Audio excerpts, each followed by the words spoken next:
Hello and welcome to Unacademy's Let's Crack UPSC CSC English channel. I am Rajshekhar Reddy, faculty for current affairs. To tell something about myself, I have cleared the civil service examination in 2014 and I have been teaching for the past 7 years. And I am a computer science graduate from JNTU Hyderabad. You need to download and subscribe to the Unacademy Learning app. You get a number of advantages when you download and subscribe to the Unacademy Learning app. Unacademy is India's largest and finest online civil services educational institution. It has made rapid progress over the past couple of years, and a number of benefits can be availed by downloading and subscribing to the Unacademy Learning app. What do you get when you download and subscribe to the Unacademy Learning app? So first and most importantly, you have daily live classes. So what do you mean by a live class? So a live class is an interactive class that happens live. In this class, you can chat with your educator. Apart from chatting with your educator, you can engage in discussions. So you can have healthy discussions on the subject that is being dealt by the educator. You can ask your doubts while the class is going on, and you can also answer polls. So there can be mock polls that will be conducted during the class. So all these can be done while the class is going on. Similarly, the courses that are available on the learning app are structured in nature. So they deal with the syllabus of the civil service examination comprehensively. So they will deal the syllabus of the civil service examination from A to Z. You also have live tests and quizzes conducted by the educators on a regular basis. So they can evaluate your preparation with our regular mock tests and quizzes and get detailed analysis of your performance. And most importantly, you have unlimited access to the content on the Unacademy learning platform. So you can watch the videos any number of times without any limit. India's best educators are teaching on the Unacademy learning platform, and you also have different types of courses available on the Unacademy learning platform. As I've told you, you need to download and subscribe to the Unacademy Learning app. So there are a number of options available for subscription. The best option is the 24-month subscription. So the 24-month subscription gives you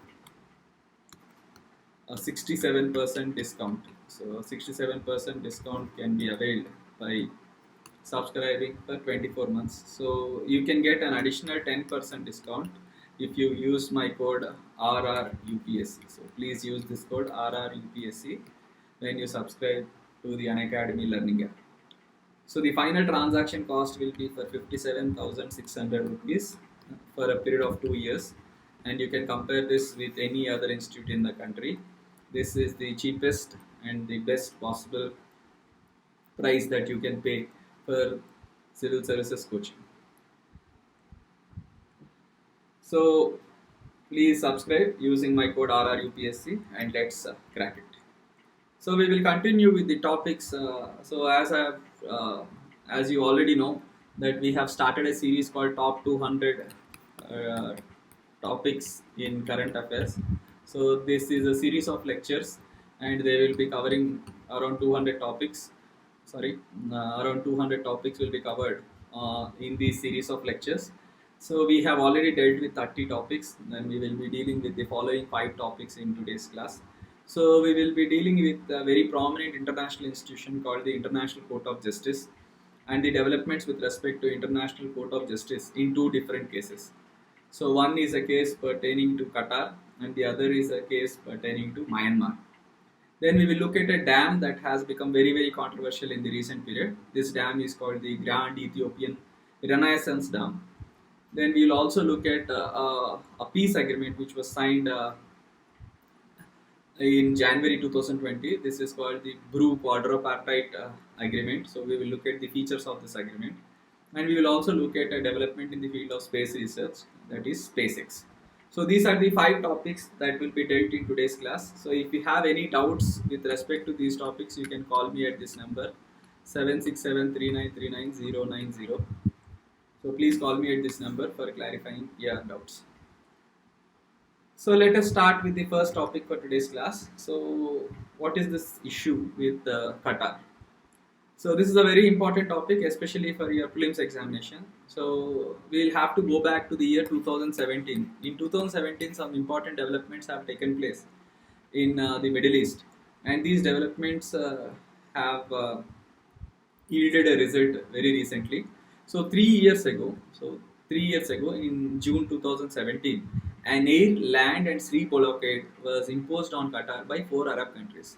So four Arab countries have decided to impose what is called an air, land, and sea blockade on Qatar. What are these four countries? So Saudi Arabia, UAE, Bahrain, and Egypt cut diplomatic and trade ties with Doha and imposed a sea, land, and air blockade on Qatar, claiming it supported terrorism and was too close to Iran.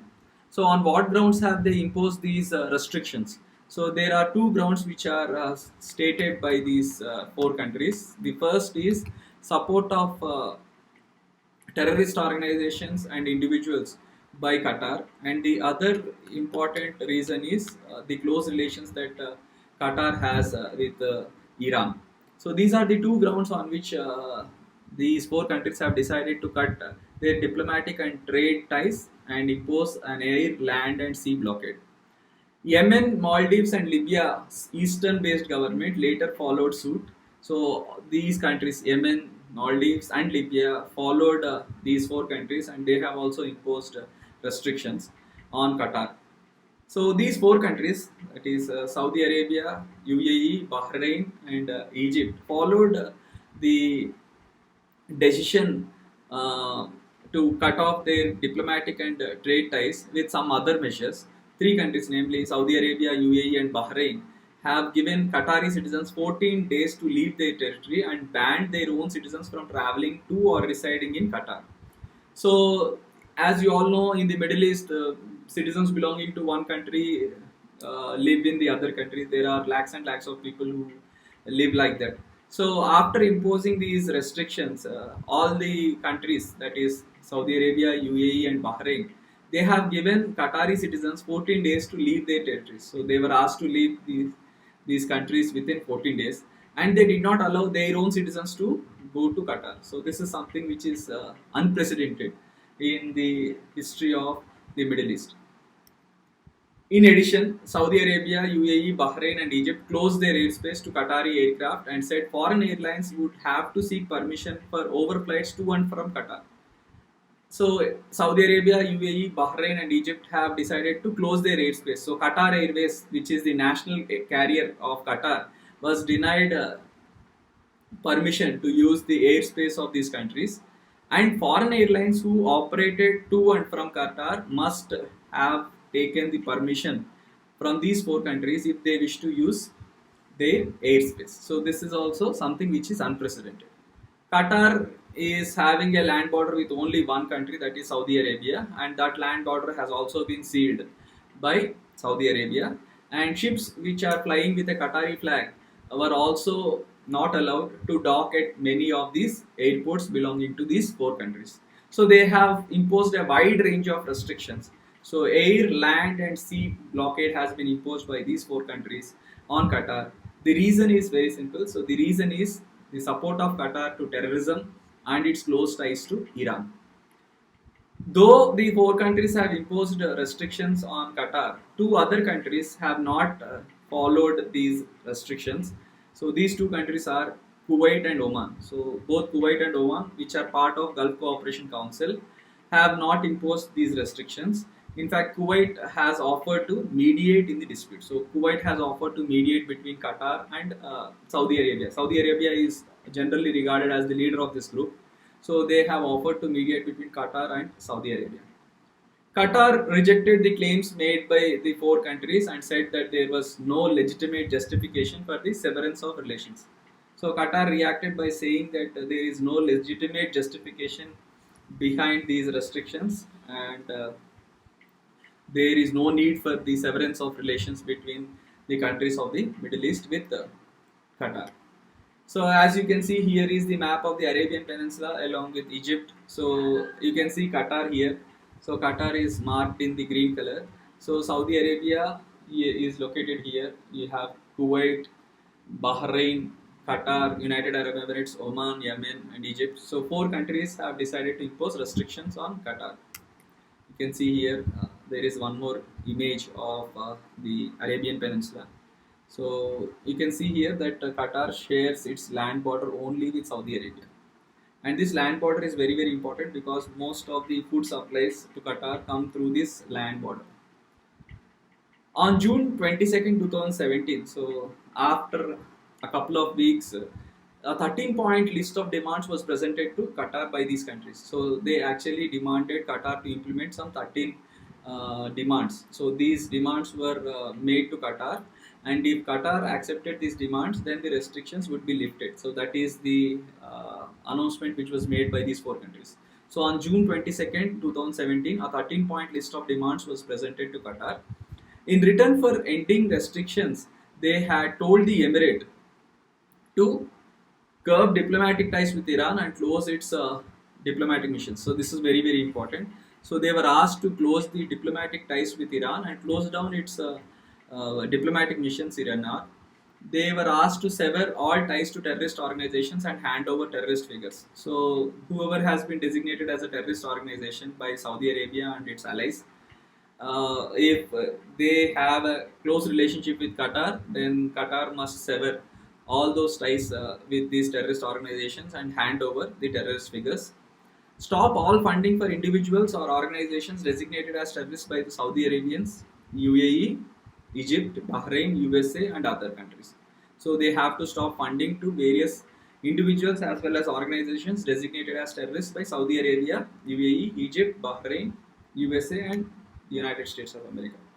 Shut down Al Jazeera and other Qatar funded news outlets. So, Al Jazeera, which is one of the most famous news outlets in the world, is funded partly by the Qatari government. So, it is run with funding from the Qatari government. So, these countries have asked Qatar to stop Al Jazeera channel and shut it down completely.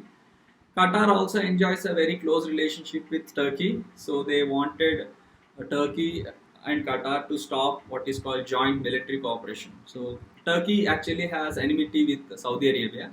So Saudi Arabia has asked Qatar to stop joint military cooperation with Turkey, end interference in other sovereign countries' internal affairs. So they were asked to end interference in other sovereign countries' internal affairs, pay reparations and compensation for the loss of life caused by Qatari policies, align with Arab countries militarily, politically, socially, and economically. So they were also asked to align with the other countries, which means these four countries, militarily, politically, socially, and economically.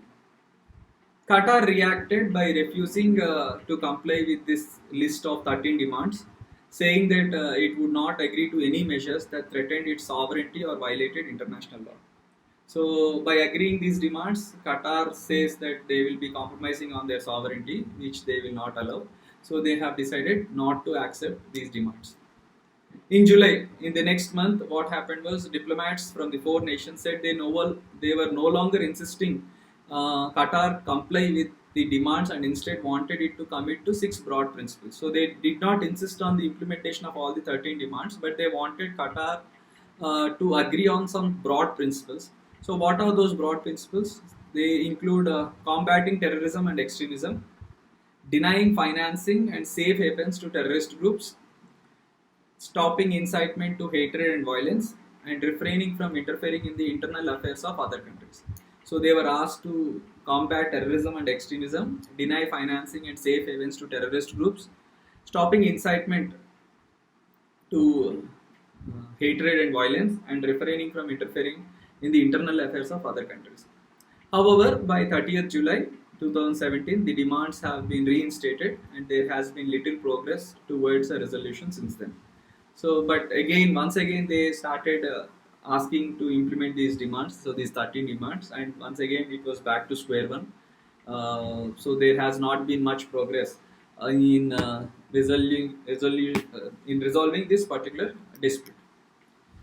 What happened later was very interesting. Qatar filed a complaint before the International Civil Aviation Organization against what it calls attempts to terrorize travelers who are flying on its national flag carrier. So Qatar filed a complaint with the ICAO, so International Civil Aviation Organization, which is based in Montreal. So they filed a complaint against these four countries at the ICAO on various grounds. So they called the attempts made to terrorize travelers who are flying on its national flag carrier, that is Qatar Airways, as something that's unlawful. They are also asked to resolve the dispute between these countries under what is called the Chicago Convention. So the Chicago Convention, which resulted in the establishment of ICAO, sets the basic rules for international civil aviation. So Qatar asked ICAO to resolve the dispute between Qatar and the four other countries. Qatar had argued the blockade is unlawful and inhumane, and has also filed complaints with international human rights organizations and the WTO against the Saudi-led camp. Not just at the ICAO, they also filed cases in various other forums, especially the World Trade Organization. At the ICAO, so at the International Civil Aviation Organization, Saudi Arabia and its allies argued that the ICJ should not have the authority to sorry that the only that I'm sorry at the ICAO, Saudi Arabia and its allies argued that only the ICJ should have the authority to settle the dispute, since it went beyond aviation matters. So at the ICAO, Saudi Arabia and its allies have stated that ICAO does not have any power. It is the ICJ which has got powers to settle this particular issue. So they said that ICAO has no jurisdiction whatsoever. It is the ICJ which has got the jurisdiction. In 2018, that is a couple of years ago, 1 year after these restrictions have been imposed, ICAO ruled against the Saudi coalition, holding that it did have jurisdiction to hear the case. So ICAO said that they have jurisdiction to hear the complaint filed by Qatar. When they delivered the judgment, these four countries approached the ICJ, that is the International Court of Justice. However, the ICJ, in a landmark judgment issued very recently, held that ICAO has jurisdiction to hear this dispute. So again, now they will go back to ICAO, and the ICAO is expected to deliver its judgment on the air blockade next year. So Qatar filed a case in ICAO. When Qatar filed a case in ICAO, these countries have objected to this case, saying that ICAO does not have any authority and it is only the ICJ which has the authority to settle the disputes, since it went beyond aviation matters. However, ICAO said that it has authority over this particular case.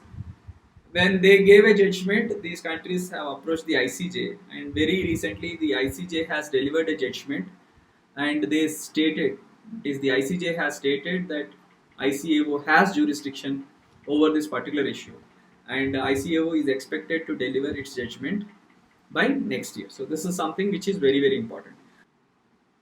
So we will move on to the next topic for today's class. This topic is also related to the International Court of Justice.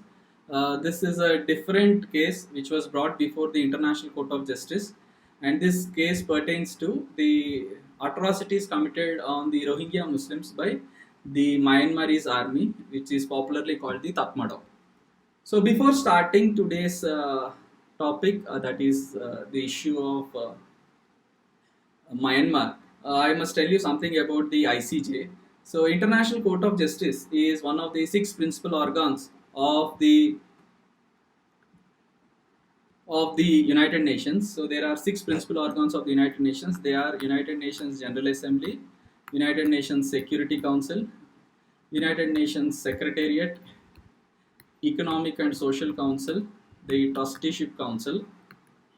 So the 6th organ is the International Court of Justice. So there are 6 principal organs in the United Nations.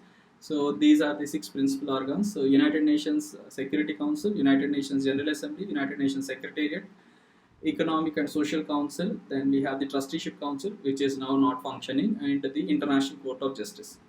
The International Court of Justice is the principal judicial organ of the United Nations. It was established in 1945 and started functioning from 1946 April. The seat of the court is located in The Hague, Netherlands. So it is based in The Hague, Netherlands. Of the 6 principal organs of the United Nations, it is the only one not located in New York. So the other 5 organs of the United Nations are located in New York. This, however, is located in The Hague, Netherlands. What is the function of the ICJ? So the ICJ is responsible for settling disputes between member states. So the court's role is to settle in accordance with international law, legal disputes submitted to it by states, and to give advisory opinions on legal questions referred to it by authorized UN organs and specialized agencies. So, apart from settling disputes between member states, the ICJ is also responsible for giving advisory opinions on any issue that has been referred to it by UN organs and its specialized agencies. There are 15 judges in the International Court of Justice, each appointed for a period of 9 years by the United Nations General Assembly and the United Nations Security Council. So there are 15 judges, this you have to remember. So they are elected by UN General Assembly and the UN Security Council. The official languages of the International Court of Justice are English and French. So this is a very important point. The official languages of the ICJ are English and French. So now what is the case between Gambia and Myanmar? So Gambia, with the backing of 57 members of the Organization of Islamic Cooperation, has filed a case before the ICJ alleging that Myanmar's atrocities against the Rohingya in Rakhine state violate various provisions of the Convention on the Prevention and Punishment of the Crime of Genocide.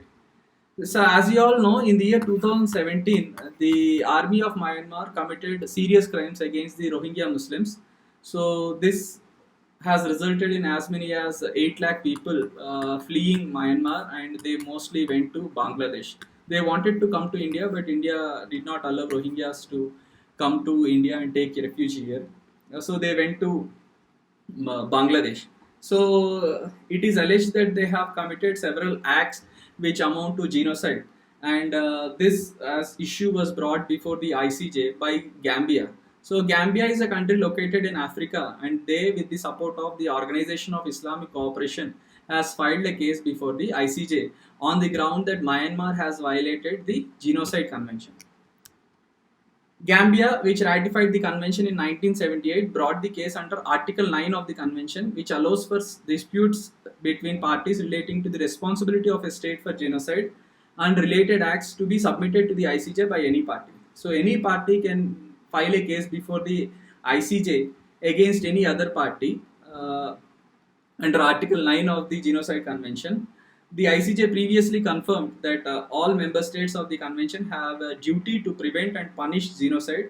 Myanmar has also been a party to the Genocide Convention since 1956. So both Myanmar as well as Gambia are members of the Genocide Convention, and it is Gambia which has filed a case against Myanmar for the act of genocide committed by the army of Myanmar. The case before the ICJ is not a criminal case against an individual alleged perpetrators, and it does not involve the International Criminal Court, a separate body. So there is a separate body called the International Criminal Court. That body is responsible for investigating into allegations of various crimes, namely genocide, crimes against humanity, war crimes, and crimes of aggression. However, this case is not filed against individuals, it is filed against a nation, and it is not filed before the ICC, it was filed before the ICJ. So rather, the case is state-to-state litigation between UN member states governed by the legal provisions in the United Nations Charter, the ICJ Statute, and the Genocide Convention.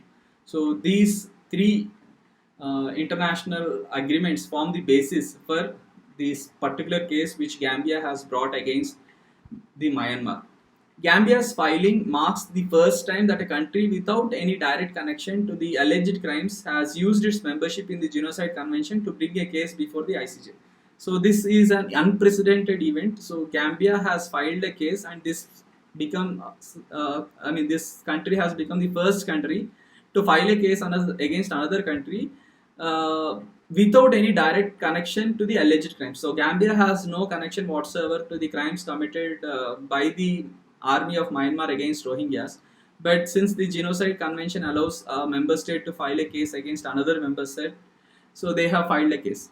So the ICJ has responded to this case, and on January 23rd this year, that is January 23rd, 2020, they have asked Myanmar to take immediate measures to prevent genocide of the stateless Rohingya Muslim minority based in the northern Rakhine state. So ICJ has asked Myanmar to take measures to prevent genocide of the Rohingyas.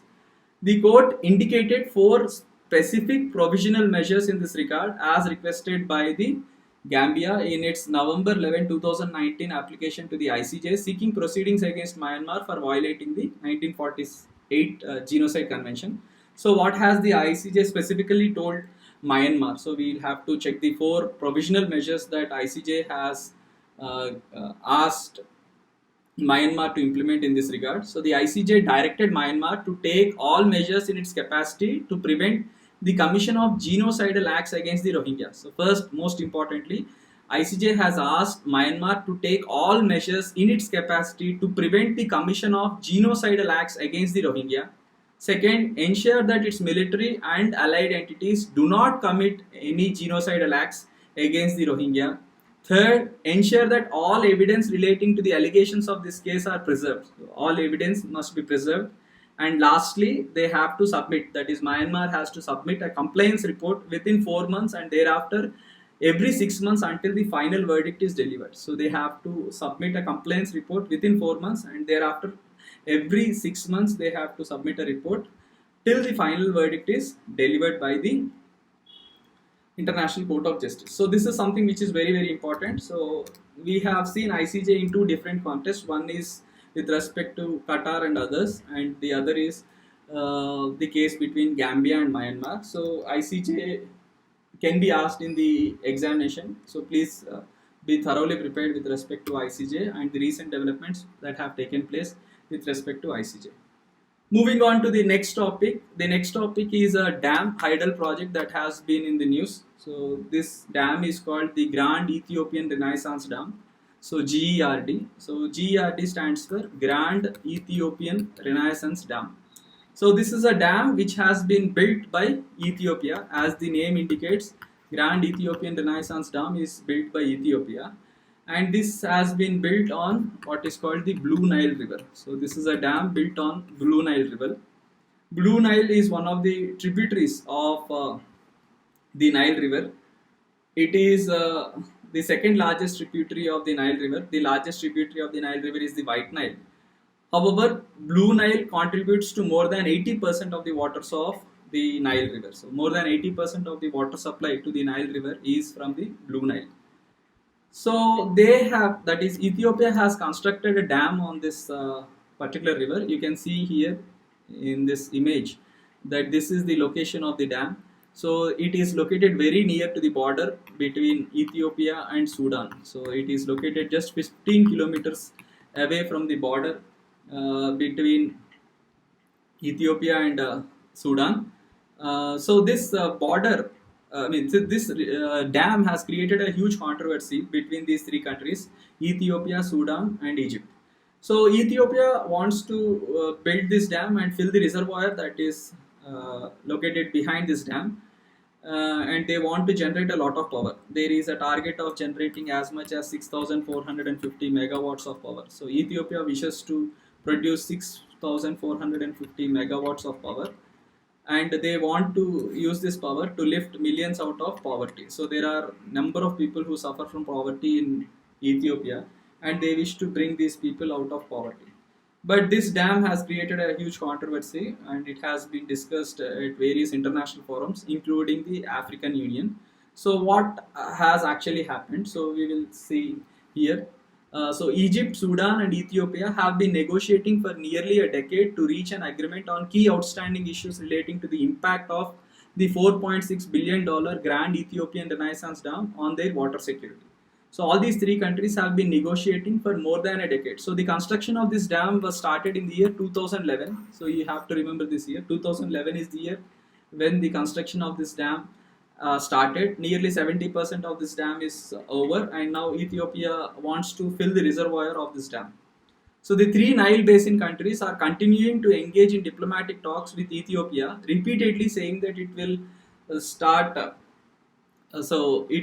filling the dam reservoirs in mid-July, the start of its rainy season, whether or not an agreement has been reached. So Ethiopia has been engaged in negotiations with Egypt and Sudan for several years. There is no agreement which was signed on the sharing of the Nile waters.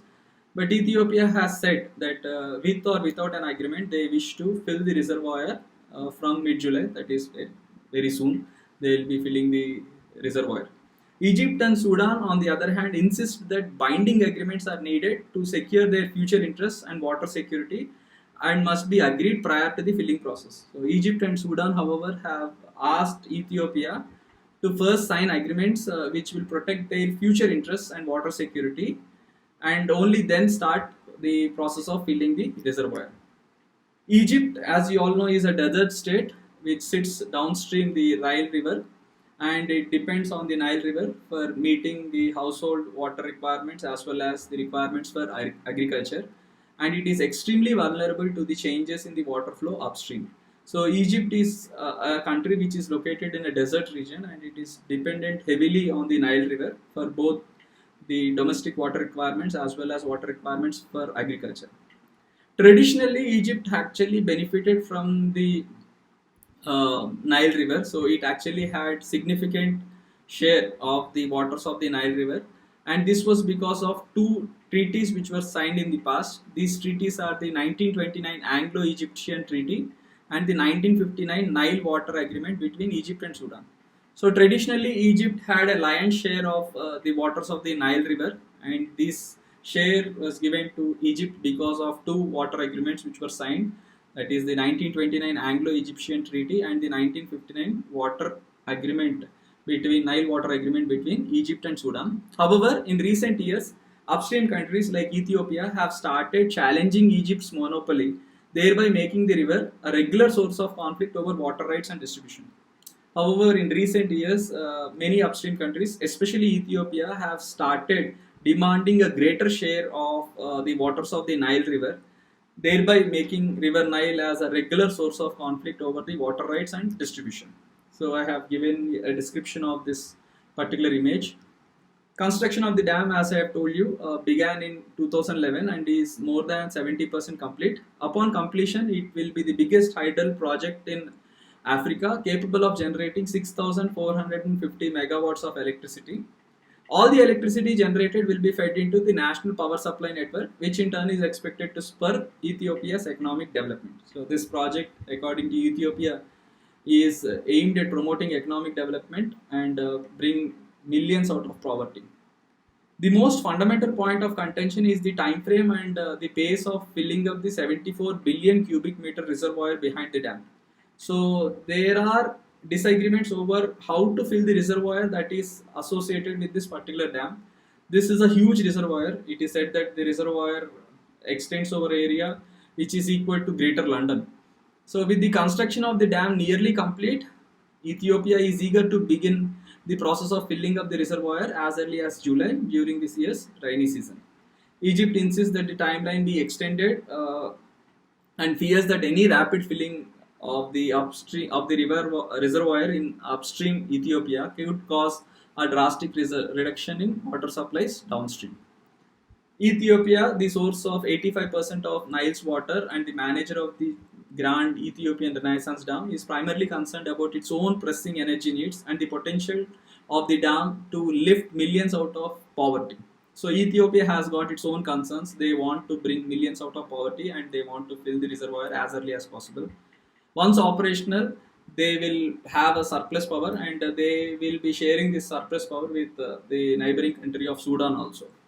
Sudan has also expressed reservations over this particular dam. Sudan, Ethiopia's northern neighbor, has concerns regarding the potential impact of the construction of the dam on its own dams and for the safety of its population and farmland from flooding that could result from the faults in the construction or operation of the GERD. So Sudan actually has apprehensions relating to the design of the GERD. So they say that because of this dam, the population downstream in Sudan is under threat, and the farmland may also be subjected to what is called flooding.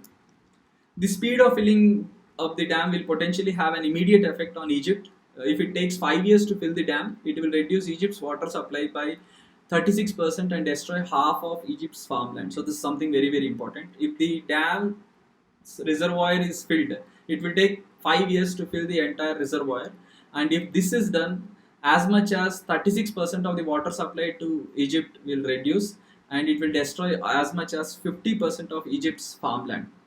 Although both Egypt and Sudan will suffer from water shortages caused by the construction of the dam, Egypt is projected to lose 3 times as much water as Sudan, according to one study. So, according to one study, Egypt will actually suffer significant losses compared to Sudan, though both countries see a decline in their water. So this is about the Grand Ethiopian Renaissance Dam. So please go through these images and you will have a clear-cut information about the Grand Ethiopian Renaissance Dam. A question can be expected in the prelims examination on the Grand Renaissance Dam. So they will ask who has built the Grand Renaissance Dam. They will not ask Grand Ethiopian Renaissance Dam because the name itself is an indication that Ethiopia has built this dam.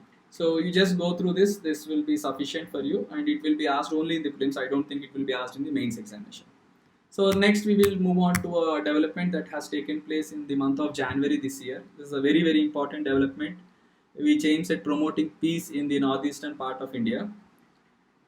This is called the Bru Quadripartite Agreement. So an agreement was signed between four entities.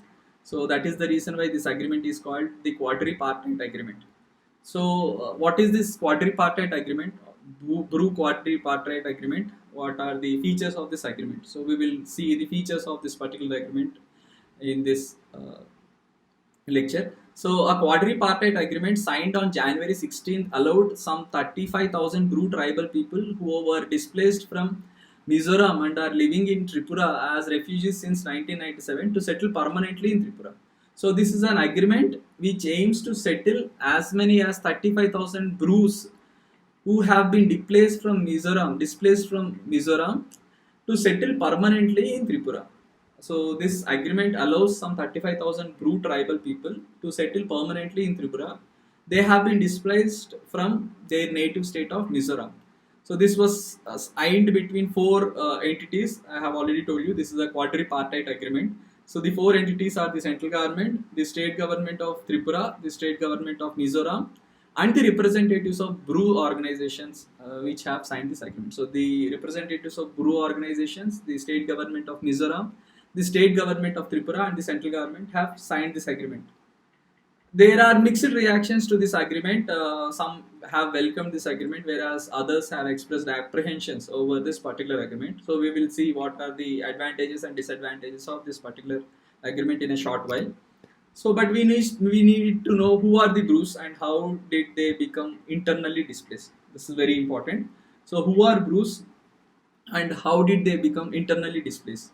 So the Brus are also known as Riangs. So this is something which is very important. So the Brus are also known as Riangs, and they are spread across the states of Tripura, Mizoram, and Southern Assam. So Brus are found in 3 states in India. They are Tripura, Mizoram, and Southern Assam. In Mizoram, they are scattered in 3 districts, namely Kolasip, Lungle, and Mamit. So in Mizoram, they are found in 3 districts, namely Kolasip, Lungle, and Mamit. While many Brus of Assam and Tripura are Hindu, the Brus of Mizoram are Christians. So the Brus of Assam and Tripura are Hindus, whereas the Brus of Mizoram have converted to Christianity. The origin of the conflict between Brus and Mizos can be traced to 1995. So clashes in 1995 with the majority Mizos led to the demand for the removal of the Brus perceived to be non-indigenous from Mizoram's electoral rolls. So clashes erupted between Mizos, who are the largest community in Mizoram, between Mizos and Brus, and this actually has resulted in the demand for the removal of Brus, who are considered to be non-indigenous. So they are not indigenous to Mizoram. That is what Mizos say. So the Mizos wanted the Brus to be removed from the electoral rolls of Mizoram. This actually has resulted in an armed movement by a Bru outfit which killed a Mizo forest official in October 1997. So they have launched an armed rebellion and they have killed one forest official, a Mizo forest official in 1997. The retaliatory violence saw more than 40,000 Brus fleeing the adjoining Tripura, where they took shelter in 6 relief camps.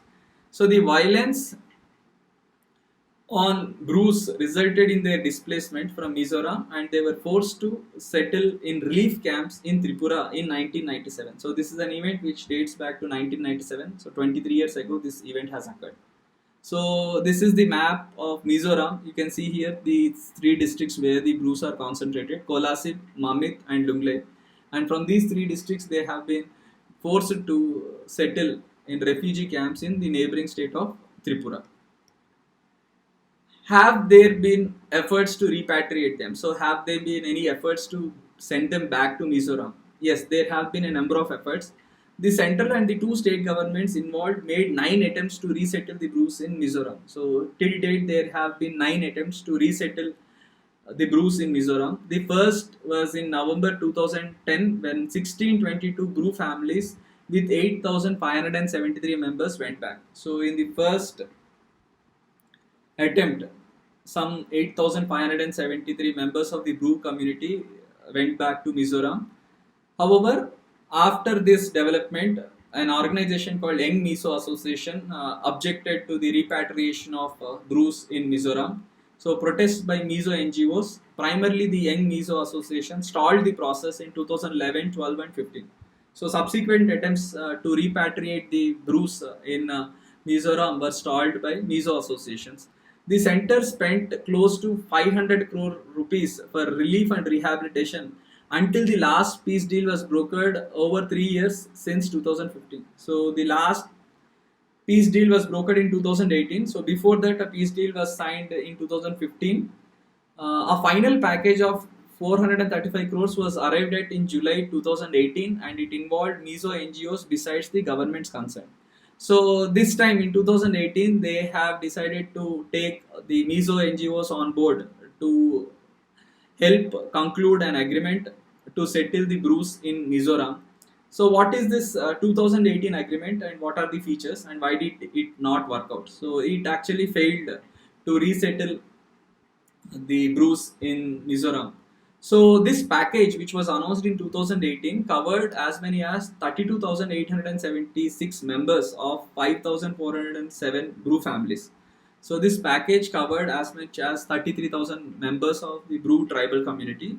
So they were promised a one-time assistance of rupees 4 lakhs as fixed deposit. So they were promised a one-time assistance of 4 lakhs as fixed deposit within a month of repatriation. So within a month after resettling them from Tripura to Mizoram, so they will be given 4 lakh rupees. They will also be given 5,000 rupees of monthly assistance through direct benefit transfer. So everyone will be given 5,000 rupees through DBT. Free ration was also promised for 2 years. So they were also promised free rations, and they were also promised 1.5 lakh rupees in 3 installments as house building assistance. So they were also given money, or they were also promised to uh, get money in 3 installments of 50,000 each for house building assistance. The package also included Ekalavya residential schools. This package is not just a financial package but also included several social and educational dimensions. So the package also included Ekalavya residential schools, permanent residential and ST certificates, besides funds to the Mizo government for improving security in Bru resettlement areas. So this package involved setting up residential schools, giving ST certificates to the Brus, as well as improving the security in the Bru areas. For this, the central government has promised funds to the Mizoram government.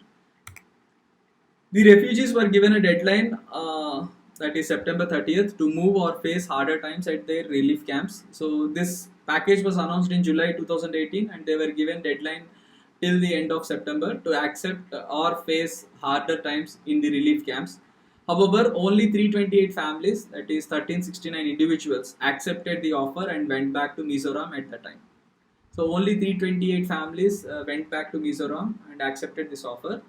Most people stayed back, and they wanted a separate autonomous district council to be created under Schedule 6, and they also wanted some other demands to be met by the central government and the state governments.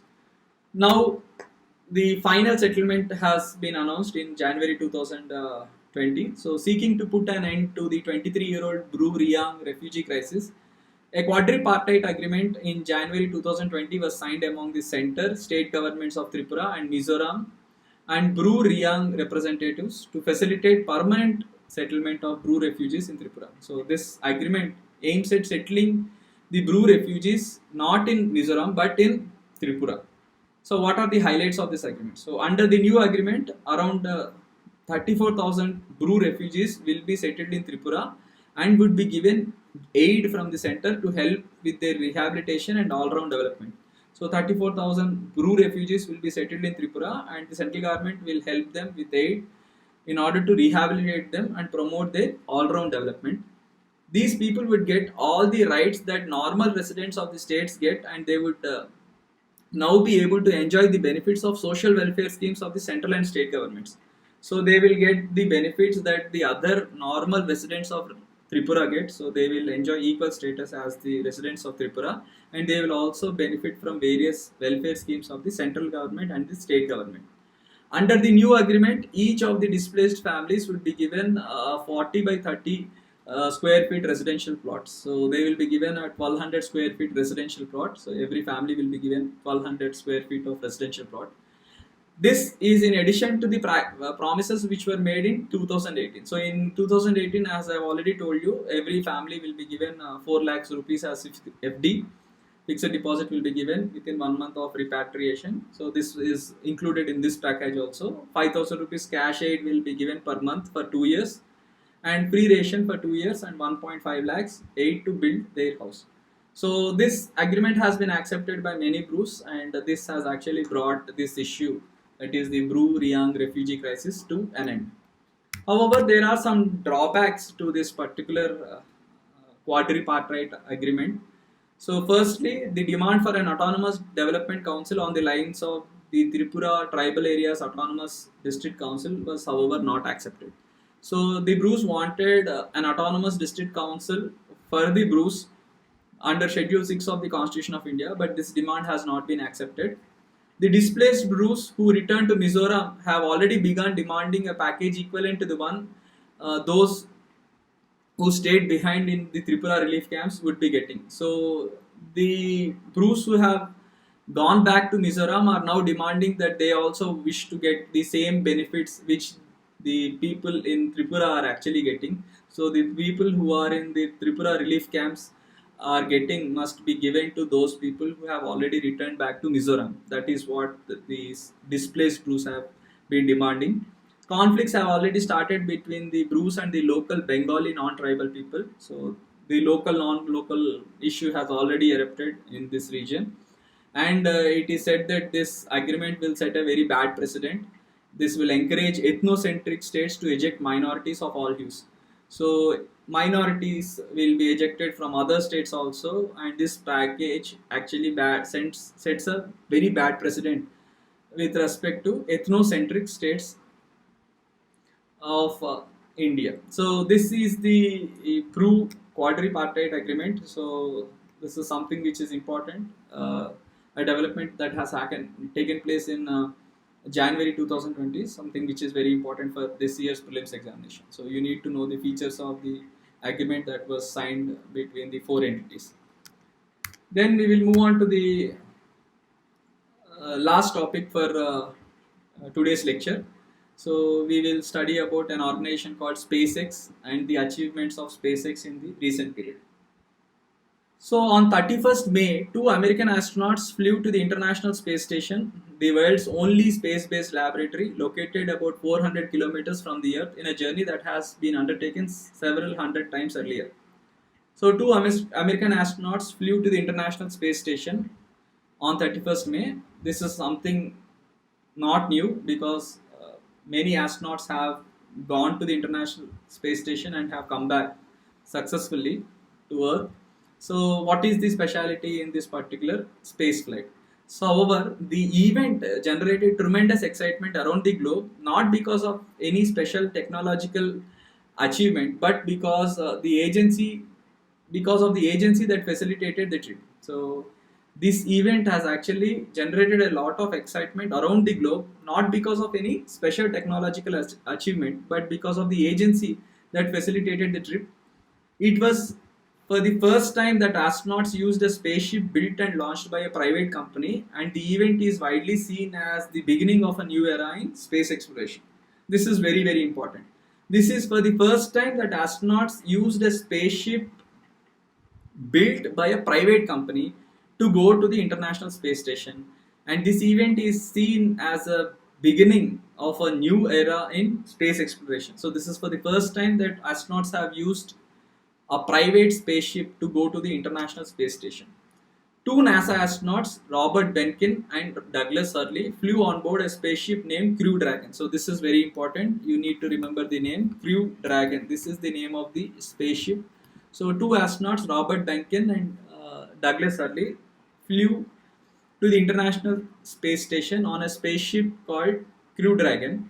This spaceship was built by a company called SpaceX. SpaceX is the name of the company which has built this particular space capsule. So SpaceX is a company that is established by Elon Musk, who also happens to head Tesla Motors. So Elon Musk is a very, very famous entrepreneur, and he heads two organizations, very famous organizations. One is SpaceX and the other is Tesla Motors, which has made significant progress in manufacturing electric automobiles.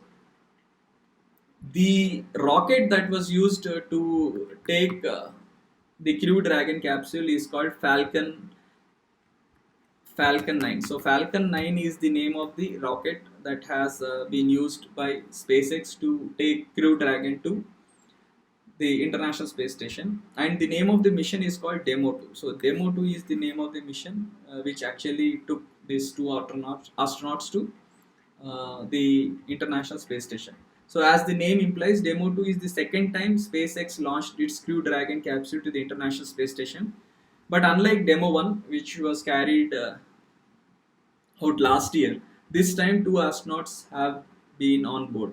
So Demo 2 is a manned mission, whereas Demo 1 was an unmanned mission. So these two are basically demonstration missions, and these missions have been carried out under what is called the Commercial Crew Program.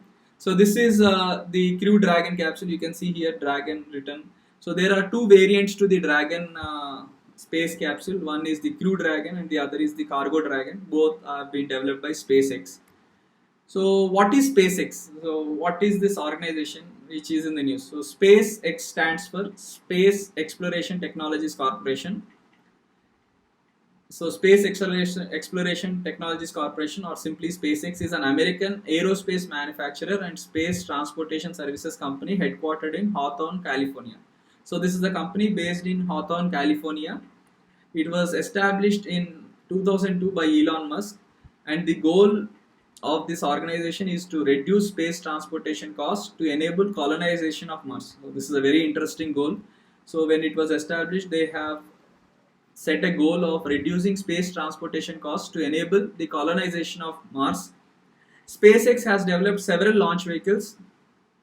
These include Falcon 9 and Falcon Heavy, the Starlink satellite constellation. So they have initiated a project called Starlink Satellite Constellation, under which hundreds of mini satellites are placed in space, and these satellites are used to give internet facilities to the people.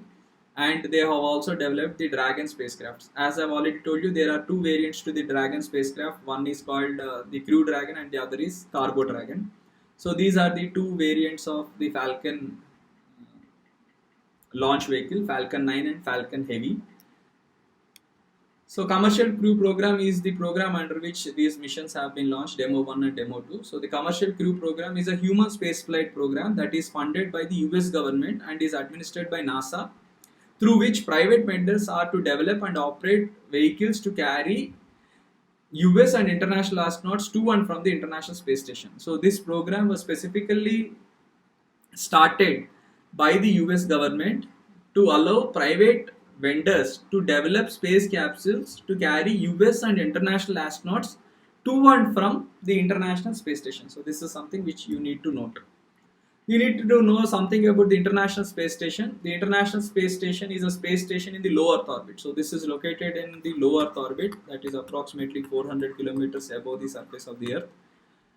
The International Space Station is a joint project of 5 participating space agencies. This is important. So it is a joint venture of 5 participating space agencies, namely NASA, Roscosmos, JAXA, European Space Agency, and the Canadian Space Agency. So 5 space agencies are involved in this particular project. The ownership and use of the space station is established by intergovernmental treaties and agreements.